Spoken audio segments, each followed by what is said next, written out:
For this week's conflict zone, I've come to the Austrian capital, Vienna, to visit the headquarters of the Organization for Security and Cooperation in Europe and to speak to its Secretary General, Lamberto Zannier. The OSCE was originally formed to overcome Cold War tensions. Critics say that today the organization has too little impact, that it's irrelevant. Certainly, at a time when security and cooperation are in ever shorter supply, the question has to be, why does the OSCE exist at all?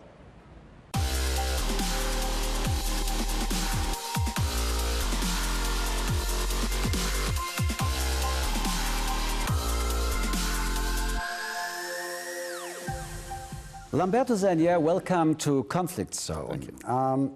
You are the head of an organization founded over 40 years ago, the aim to ease Cold War tensions. But in recent years, you seem to have lost your way. What is exactly keeps your 57 member states together? I'm not sure we lost our way, as you put it. I mean, without Russia and the Cold War, you lost your way. The Cold War was the reason why you were created. The Cold War for a certain time was over. You know, if there is less job for an organization like the OSCE, that's a good sign. Because this means that relations are okay, and so it's not a bad idea or a bad thing in itself. The fact that we may be seen as less relevant. But unfortunately now we see that geopolitics is back, we see competition, we see confrontation, we see lack of confidence in Europe, we see also a problem of lack of reconciliation after the end of the Cold War. But this is very interesting because to solve these problems you need to be effectively, but the great merit of your organization is consensus. That means all the decisions have to be unitarily decided, but what is that consensus precisely based on? You need to understand the philosophy of the organization for that, because there are some who say we should do away with consensus and apply systems like consensus -1 so that we can enforce things vis-à-vis one country or another. But then if you do that, you lose the legitimacy of a platform that is inclusive and of involving everybody in all activities of the organization. Of course, it's more difficult to operate by consensus, it takes more time. But then when you operate and when you find the space for the organization to act, then it's more effective. But my question was not the form. My question was the content. About what values is this organization based on? Democracy, human rights?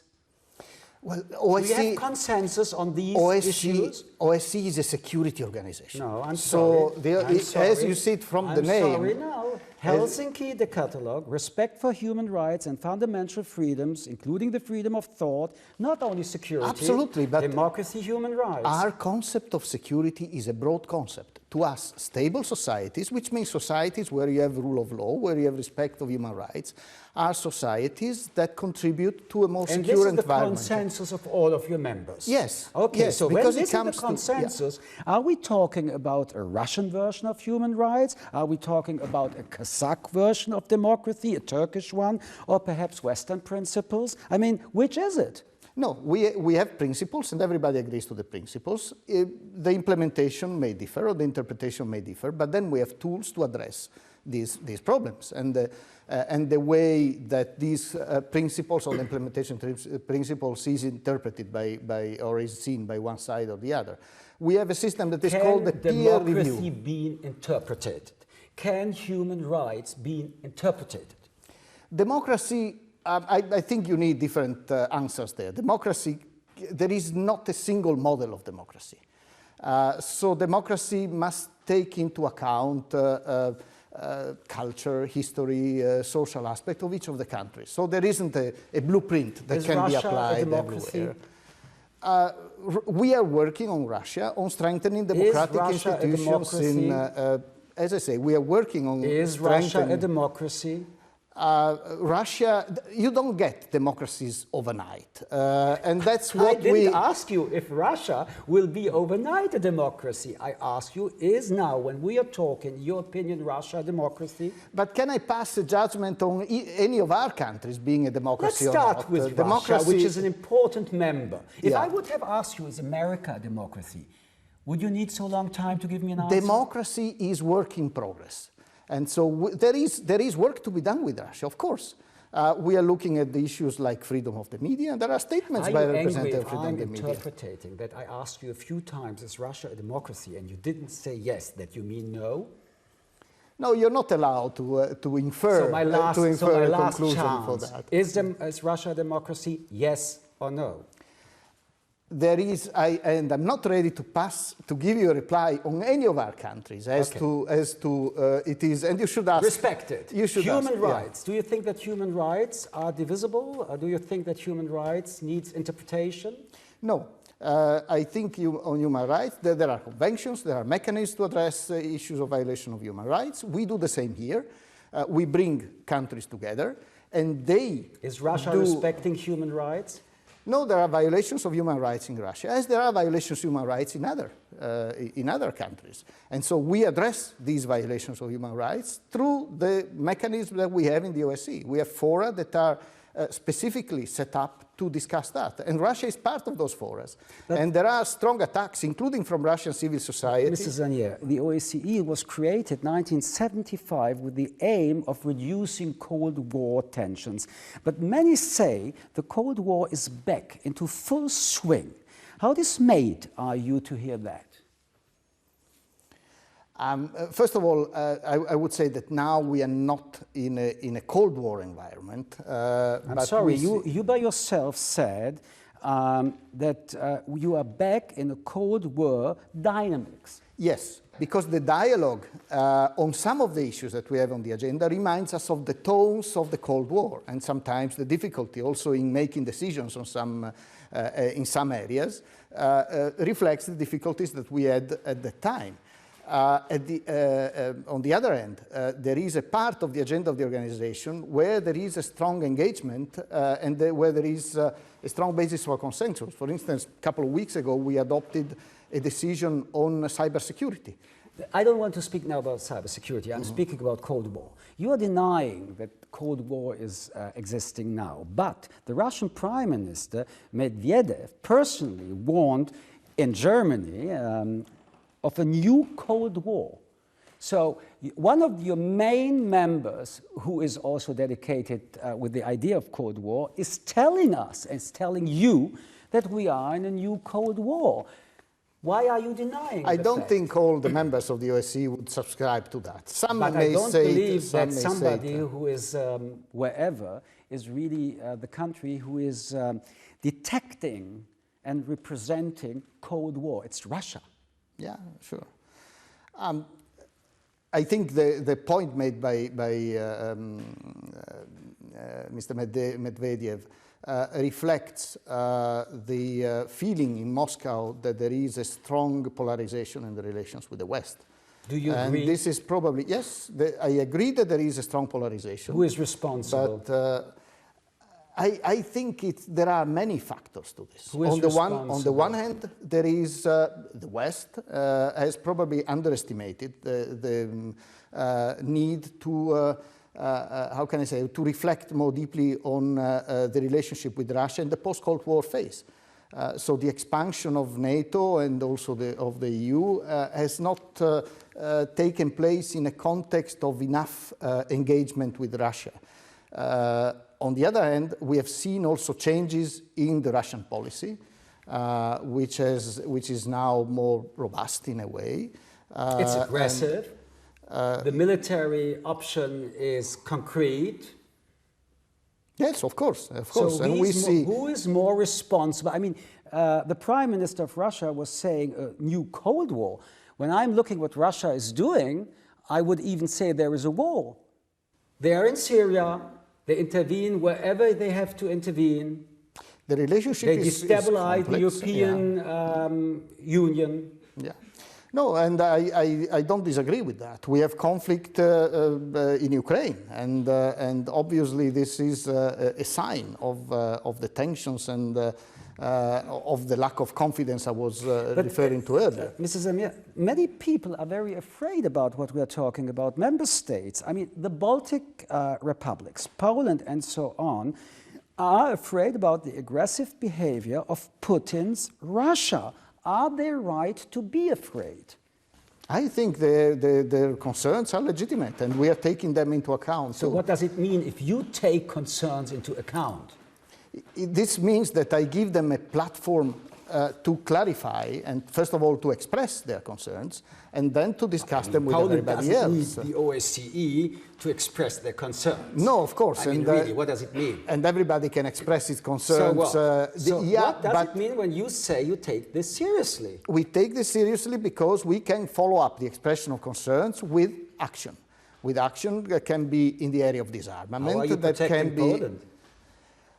We are an organization about dialogue. So Poland can look in different directions. Poland can look at the European Union, can look at NATO as, how can I say, like-minded organization. But it can also look at the OSCE as an organization that is diverse, where everybody, including the countries that potentially might pose a threat to Russia, to Poland. When the dialogue is not existing is when a war is happened. Now, let's go into details about your mission to monitor you spoke about, the ceasefire in the Ukraine conflict. Fact is that there is only escalation on both sides.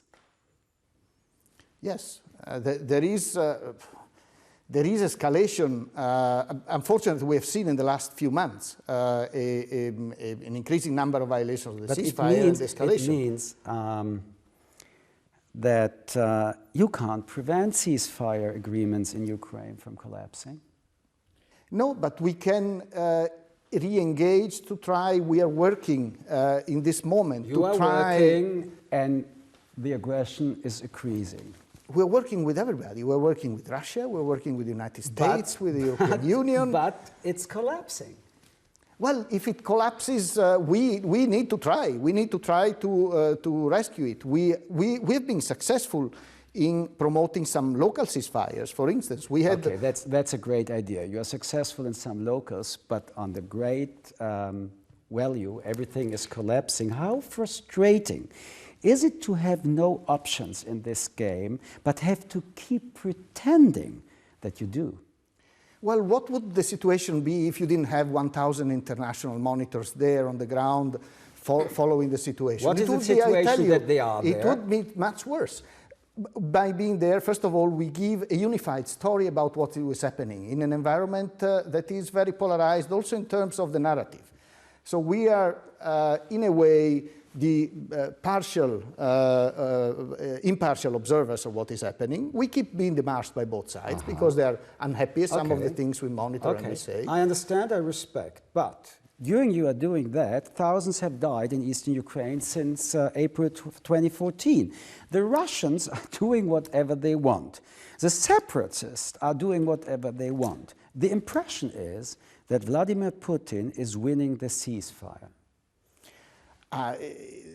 It is difficult for the international community, and this is not only for the OSCE, to stop a conflict of that magnitude. I ask you, is he winning by and with the ceasefire? Because he's not respecting it?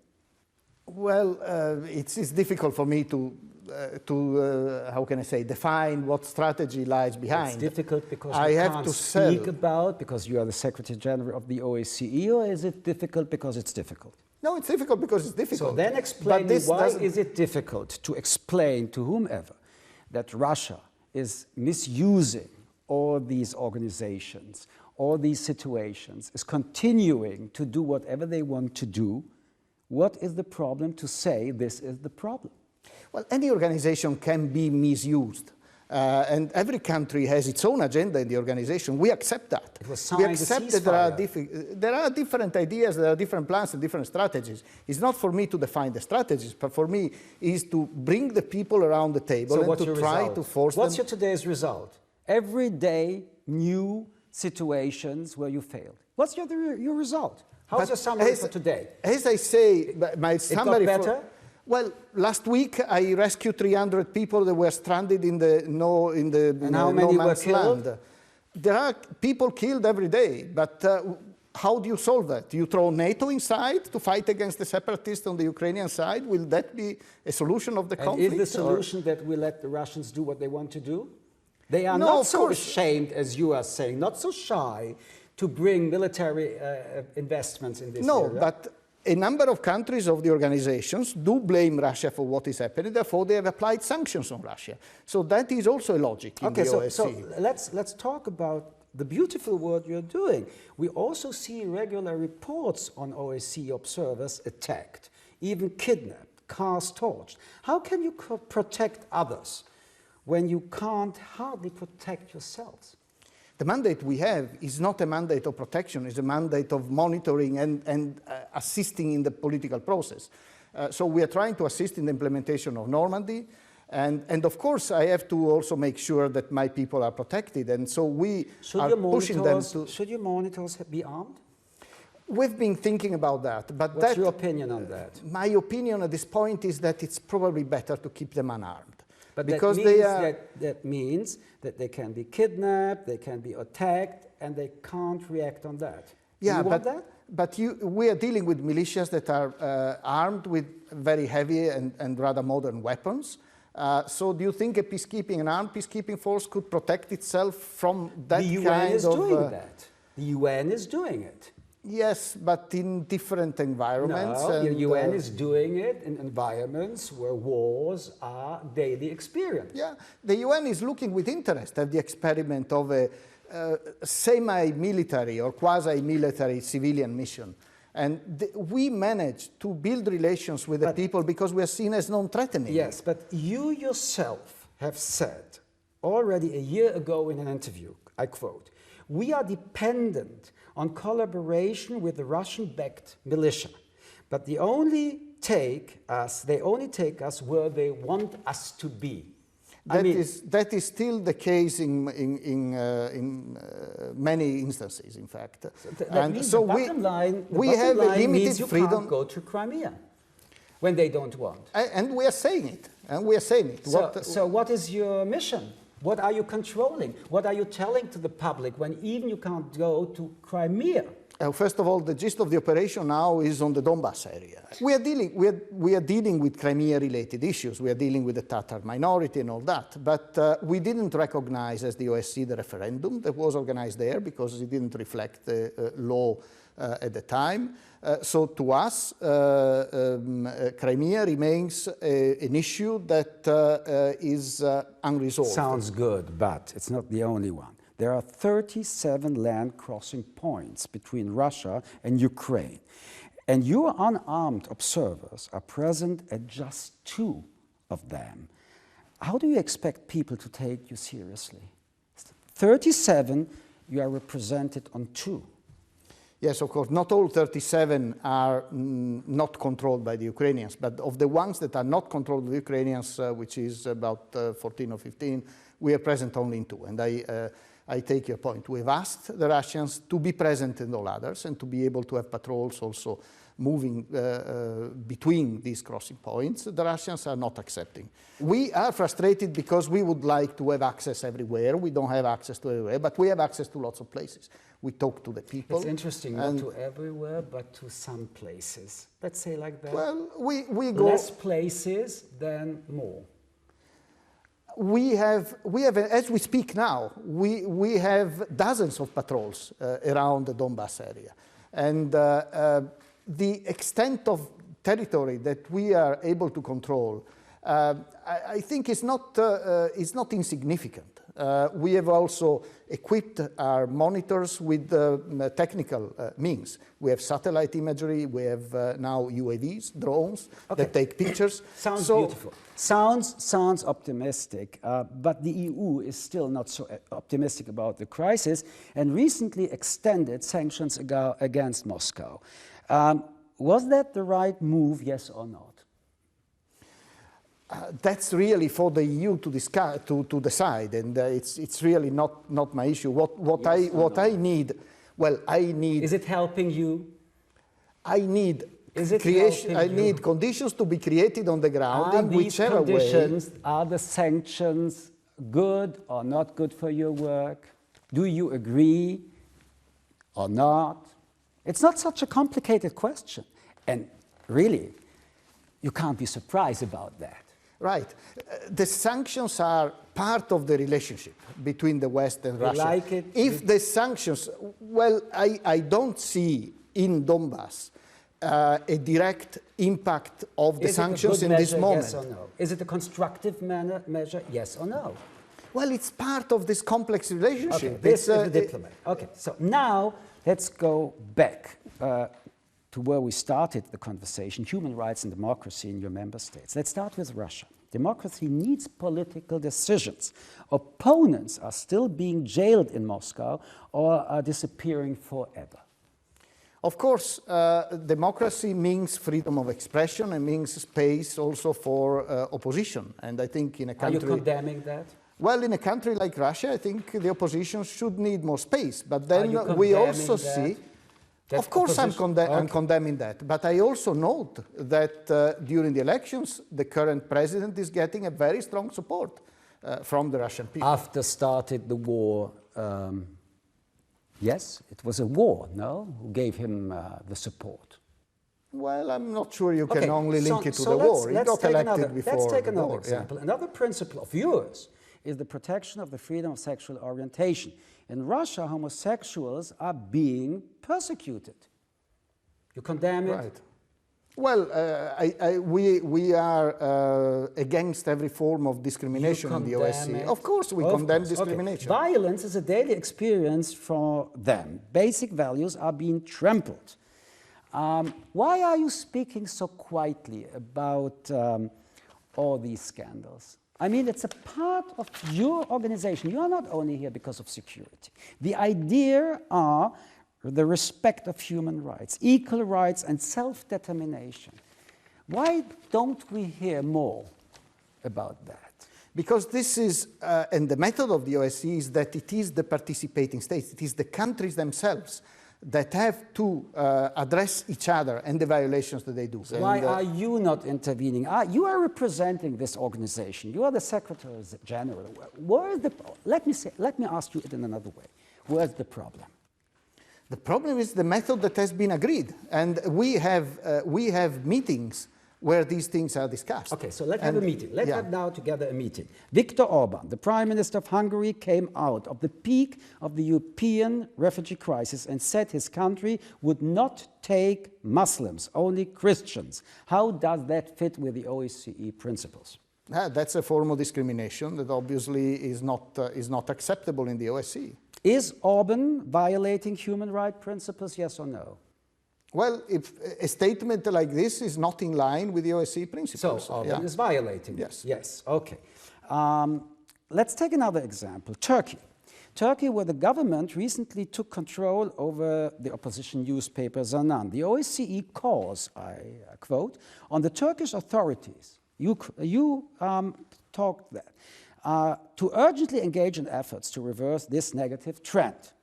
What Turkey is doing, the Turkish response is they don't want change anything.